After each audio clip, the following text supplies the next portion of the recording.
Olen Jani Savilepo GRK:lla kalliorakennustöiden työjohtajana ja meillä on käytössä Stonepowerin Spider-poravaunu tällä uudella pölynsidontajärjestelmällä. Se on ollut puolisen vuotta meillä ja koko ajan töissä täällä Kuopiossa.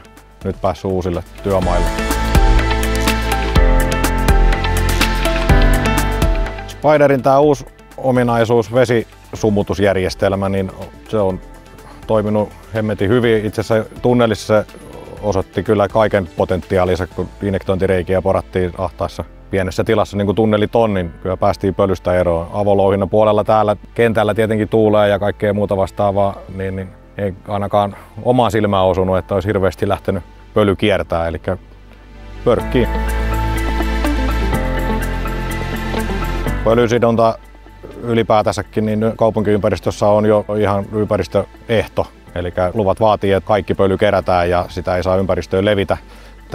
Tämmöinen normaali vanha-aikainen imurointijärjestelmähän me saadaan ne kyllä siistille kasalle, mistä tuuli saattaa ne pölläyttää joka tapauksessa. Eli että se pöly tulee tavallaan kosteena siihen kasalle tai kassiin, niin estää kyllä, että se ei pääse tuulen mukana ympäristöön siitä sen enempää. Eli se on yksinään jo ympäristöteko.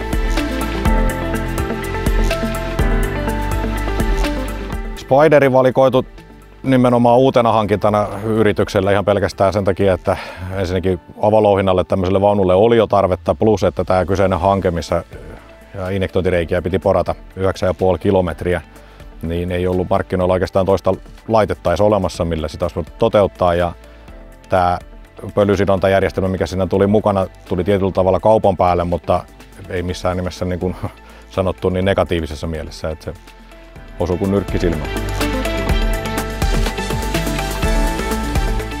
Haasteet pintaporauksessa tai ylipäätänsä kallioporauksessa liittyy aina pölyyn tietyllä tavalla, koska se on terveydelle ja keuhkoille vaarallista kvartsipölyä. Sen sidonta on jo itsestäänselvä periaatteessa, vaikka me oltaisiin täällä keskellä mettää, mutta kaupunkiympäristössähän se nyt vielä korostuu potenssiin, kun siellä on muitakin ihmisiä sitten vielä lähiympäristössä. Eli kyllä tämmöinen ihan oikeasti toimiva pölysidontajärjestelmä niin on oikea kehityssuunta kaikessa poratekniikassa.